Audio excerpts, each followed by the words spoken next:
Привет, друзья! Что первое приходит на ум, когда вы думаете о Тоскане? Конечно, не море. Сначала появляются кипарисы, выстроенные в ряд на краю пыльных извилистых дорог. Затем появляются холмы, виноградники и города искусства, которые хотя бы один раз в жизни вы должны посетить, и обязательно с лицензированным гидом. Но Тоскана скрывает сокровища редкой красоты, которые расположены вдоль побережья. Самые красивые пляжи. И 16 из них отмечены голубым флагом. Это отличный результат, подтверждающий чистоту воды, пляжа и эффективность услуг. Будь то белые или желтые песчаные пляжи с мелким песочком или скалистыми берегами, дикие или хорошо оборудованные, в Тоскане каждый найдет для себя что-то уникальное. И у меня есть несколько любимых пляжей, те, которые по той или иной причине очаровали меня и заставили сказать: сюда я должна обязательно вернуться. Многие из них с первого взгляда кажутся не самыми красивыми, но это те, которые я рекомендовала бы своим друзьям. А круг моих друзей становится все шире, что меня приятно радует. Кто здесь впервые? С вами Ирина, гид-экскурсовод по Тоскане. На моем канале я стараюсь познакомить вас с праздниками, традициями, с кухней Тосканы и жизнью людей разных, причем профессий, которые бережно ухаживают за нашей тосканской землей, и, конечно, экскурсиями, чтобы, отдыхая в Тоскане, вы могли чувствовать себя как дома.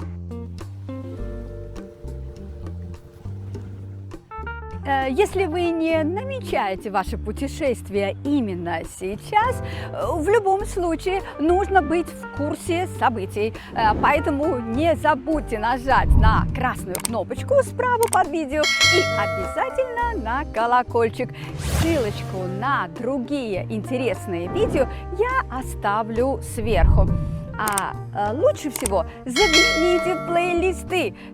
Ссылки есть даже под видео, где все разделено по темам: города, праздники, кухня и даже итальянская музыка.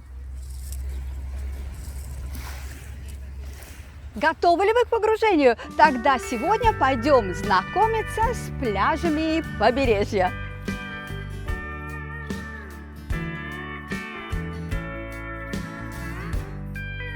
Самые известные пляжи Тосканы – это, безусловно, Версилия, которая относится к провинции не менее красивого города Лука.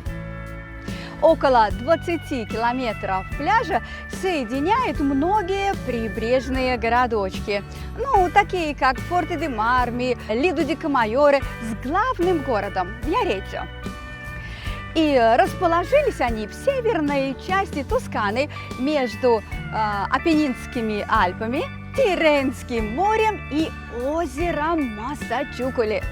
Береговая полоса хоть и немного скромнее, чем в Ливорно, но по качеству обслуживания на самом высоком уровне, не случайно считается столицей VIP-туризма.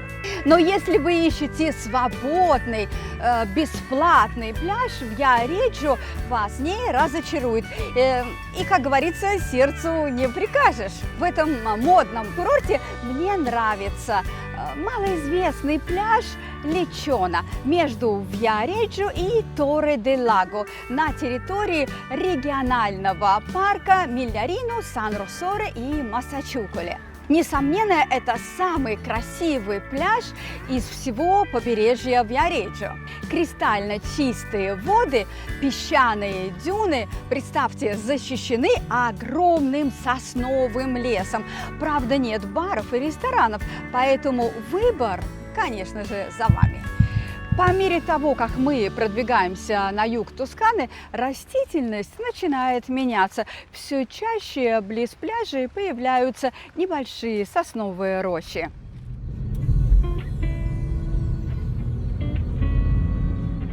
Знаменитый город Пиза находится в нескольких километрах от моря, и его побережье потрясает разнообразием пляжей.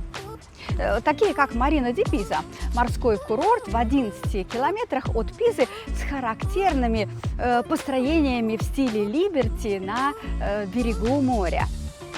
Крупные скалы и валуны отделяют пляж от открытого моря, поэтому можно купаться в полной безопасности в кристально чистой воде с белым каменистым дном. А приморские поселки Тиррения и Каламброне просто радуют песчаными, просторными, чистыми пляжами.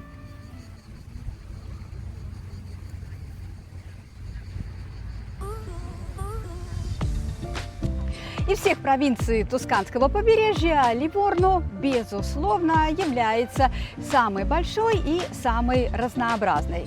Более 500 километров побережья, пляжи, отмеченные синими и зелеными флагами, означают экологически чистую территорию, которая может похвастаться даже 7 объектами наследия ЮНЕСКо. Это самая живописная прибрежная линия со скалистыми берегами, песчаными пляжами, очаровательными бухтами и островами Эльба и Капрая, которые тоже относятся к провинции Ливорно.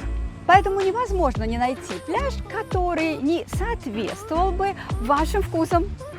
Некоторые из пляжей носят названия ближайших курортных городочков, как Арденца, Антиньяно, Калафурия, Куэрчанелла, Кастильончелло, Чечина и популярные туристические курорты, как Марина ди Бибона и Сан-Винченцо с песчаными пляжами, окаймленными сосновыми рощами. Провинцию Ливорно называют этрусским побережьем в честь народа, который здесь проживал и создал все тосканские города, оставив после себя многочисленные некрополи близ бухты Баратти, который был главным портом этрусской цивилизации по переработке железа. Фактически на пляже темный песок, потому что богат минералами и расположен за металлическими холмами и вокруг археологического парка Баратти и Популония, где и находится некрополь с видом на море. Я думаю, что пойти на пляж и оказаться в 2 шагах от этрусских гробниц – это более чем уникально. Но это еще не все. Вода потрясающе чистая.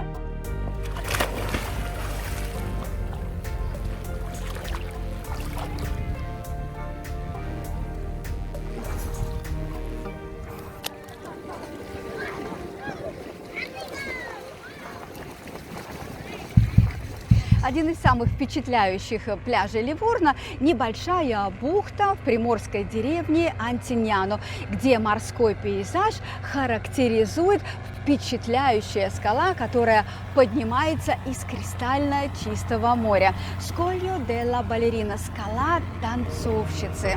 История этой скалы связана с одной легендой. Как и многие жены моряков, одна женщина каждый день ждала возвращения своего мужа на берегу моря. В один день он не вернулся. Его лодку вместе с товарищами поглотил страшный шторм. Она не могла смириться с тем, что потеряла его навсегда, ведь она привыкла ждать его всю жизнь. И решила: если море забрало его, так пусть оно заберет и меня, и, возможно, мы сможем встретиться и быть всегда вместе. Так, в один из дней, когда штормовой ветер Либечу превращает эти счастливые берега в дантесский ад, она поднялась на скалу и бросилась в волны. Больше ее никто не видел, и тело не нашли. Говорят, она была добрая и меланхоличная, и чтобы скоротать часы ожидания, любила танцевать. Так один художник, который приехал в Антиняну, чтобы зарисовать скалу во время шторма, настолько был впечатлен этой легендой, что на вершину скалы добавил силуэт балерины, танцующей свой последний танец. Он назвал картину «Скала танцовщицы», и с этого момента для всех ливурнесцев так и осталось. Прелесть легенд в том, что есть тайны, которые остаются таковыми, как имя живописца, но удалось найти имя танцовщицы, и, кажется, ее звали Маргарита.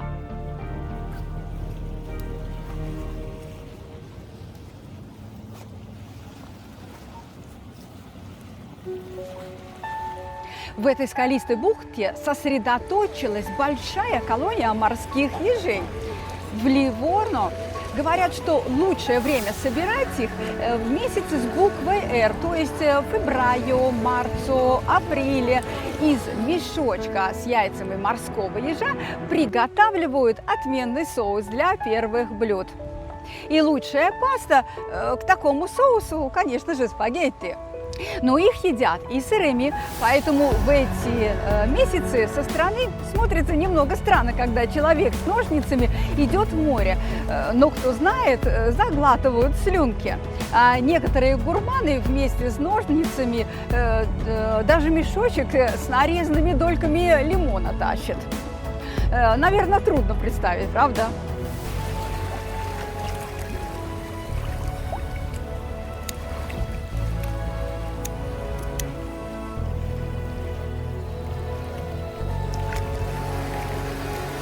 Quelli rosa. Vuoi mangiare?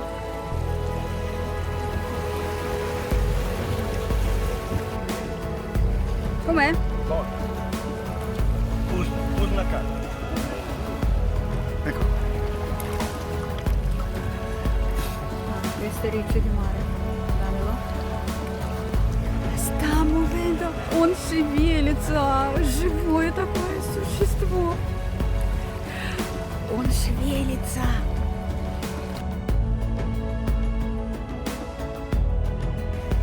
Ой, ну сейчас они меня просто защекочут. Вот к вам остается один вопрос. Какую особь мы поедаем? Мужскую или женскую? Напишите мне в комментариях. Отпустим их на волю. Пусть растут. Ciao.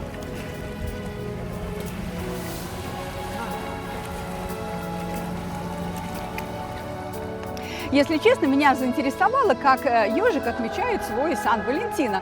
И заглянула в интернет и узнала много-много интересного. Конечно, как мы, они не влюбляются, но когда будущие мама и папа на глубине морской находят друг друга, начинают выпускать дымок, с которым выходит ее яйцеклетка и его сперматозоид. Таким образом, они оплодотворяются снаружи. Летает эта личинка, переносится морским потоком без ласки и заботы, и после нескольких трансформаций образуется маленький ежик, который, упав на дно, растет, достигая своей зрелости. И на это нужно около 2 лет. Так представьте, сколько у него врагов, и омары, и рыбы. А для морских звезд даже иголки не проблема. Она их просто расщепляет с помощью желудочного сока и ест изнутри ежика. А тех, кто смог спастись, поджидает человек. Здесь вообще не жизнь, а настоящая драма. От рождения до тарелки. Вот и самое интересное. Яйца морского ежа имеют пониженную калорийность. 110 калорий на 100 грамм продукта. Имеет большое количество незаменимых жирных кислот, белков, железа, фосфора и, конечно, высокое содержание йода. Аминокислота аватиол – это мощный антиоксидант. Практически все необходимое для здоровья нашей нервной системы. Это просто бомба. Вот вам и ежики.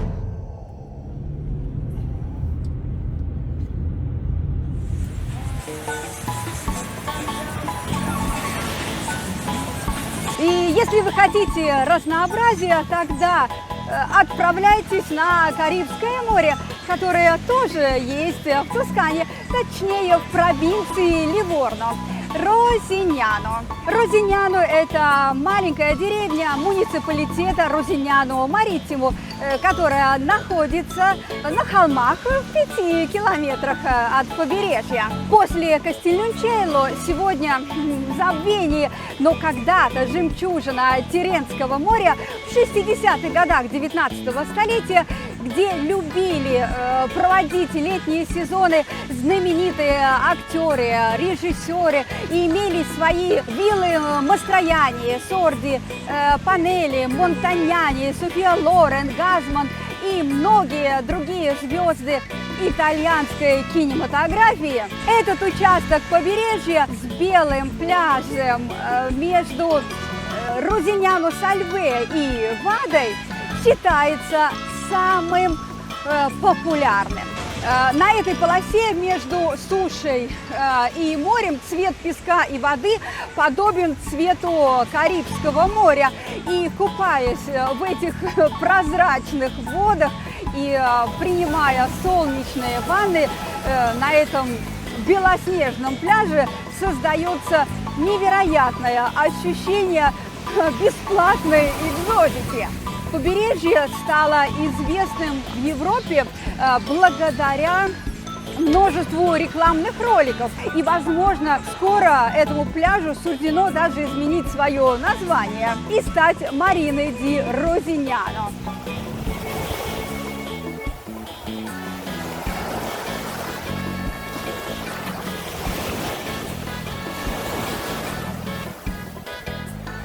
Одним словом, белые пляжи – одна из главных туристических достопримечательностей. Однако успех этого эффекта Карибского моря не связан с природой, а с промышленным заводом Сальве по производству карбоната кальция, который вот уже больше века находится на этой территории. Между тем, как вы загораете на пляже и купаетесь в кристально чистом море, трубы Сальве рисуют нетипичный и несколько тревожный пейзаж постмодерн.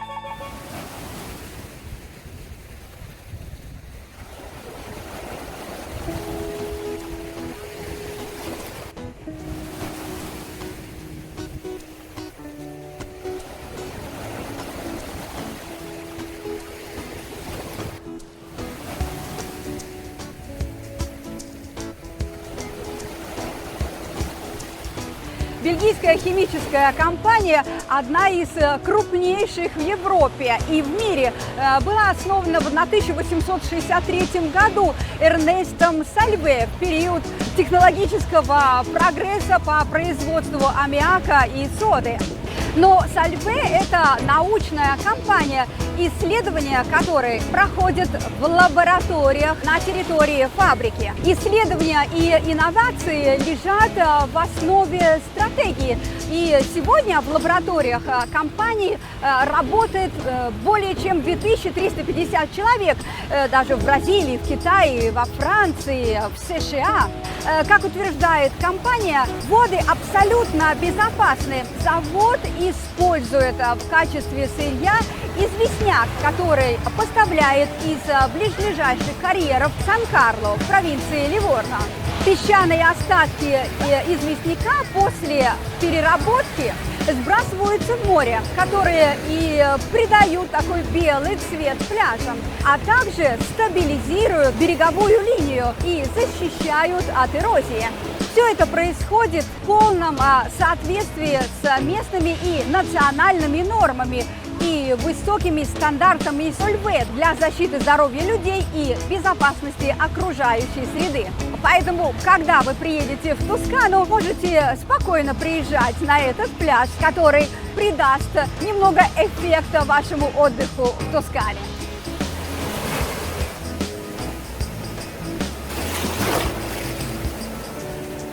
Сегодня я познакомила вас с некоторыми пляжами Тосканского побережья, поэтому не забудьте прокомментировать, поставить лайк. Кто еще не подписался, конечно, подписывайтесь, я буду рада новым друзьям.